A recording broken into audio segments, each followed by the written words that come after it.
కాలంలో 6 సంవత్సరాలుగా తన వృత్తిని నిర్వహించినటువంటి మిత్రుడు వెంకటయ్య గారికి మా ప్రత్యేకమైనటువంటి ధన్యవాదాలు తెలియజేస్తా ఉన్నాం. మరి ఈరోజు ఎక్మై గ్రామంకి విచ్చేసి మరి మేము అనుకున్నాం 11 గంటలకు సభ అనుకున్నాం. 11 గంటలకు మనం 9 గంటలకు 8 గంటలకు బయలుదేరితే ఈ టైం కల్లా 1-2 గంటలకు వెళ్ళిపోవచ్చు అనుకున్నాం. కొంత ఆలస్యమైనప్పటికీ కూడా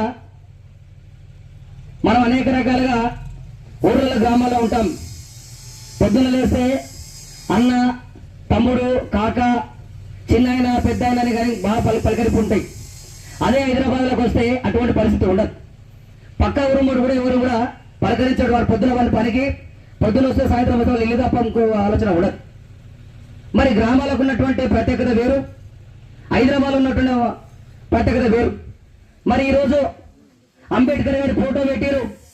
డాక్టర్ బాబాసాహెబ్ అంబేద్కర్ గారి అవగాహన సదస్సు అంటున్నారని చెప్పి మా అమ్మలు, అక్కలు అందరూ, పురుషులందరూ కూడా వచ్చి మరి ఏం చెప్తారు, హైదరాబాద్ నుంచి వస్తున్నారు, మరి వీరు ఏం చెప్తారు, మనకేమైనా చెప్పే కొత్త విషయాలు ఏమైనా ఉంటాయా అని చెప్పి ఎదురుస్తున్నటువంటి మక్కల అమ్మలక్కలందరూ కూడా నా హృదయపూర్వకంగా ధన్యవాదాలు తెలియజేస్తున్నా.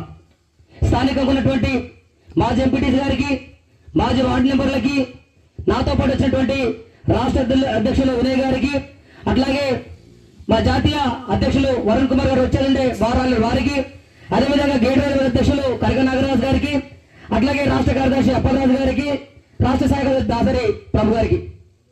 వీరు మరి హైదరాబాద్ నుంచి మీ దగ్గర ఏం ఆశించడానికి రాలే, ఇలా రాజకీయం జరిగి రాలే, కానీ అట్టడుగులో ఉన్నటువంటి జాతుల కోసం ఏదే బడుగు బలహీన వర్గాల ఆశా జ్యోతి అయినటువంటి డాక్టర్ బాబాసాహెబ్ అంబేద్కర్ గారు రత్నగిరి జిల్లా అమ్మవాడ వెనుక గ్రామంలో రామోజీ భీమబాయిలకు 14వ సంతానం వాడు.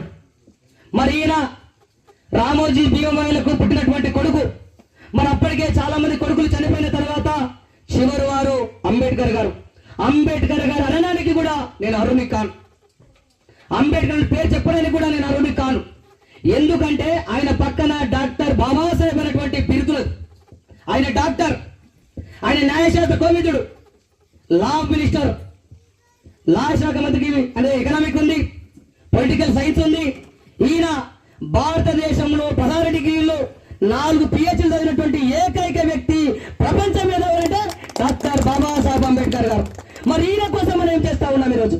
ఈయన చేతులకే మడతగా సరిపోతున్నామా? లేదు, ఎవరికైనా ఆపద వస్తే అంబేద్కర్ సంఘం కానీ కుల సంఘం కానీ ఎవరు నిలబడతా ఉన్నదా అనుకున్నప్పుడు మన ఆత్మవిశ్వాసం చేసుకోవాలి. నిజంగా నిలబడుతున్నామా?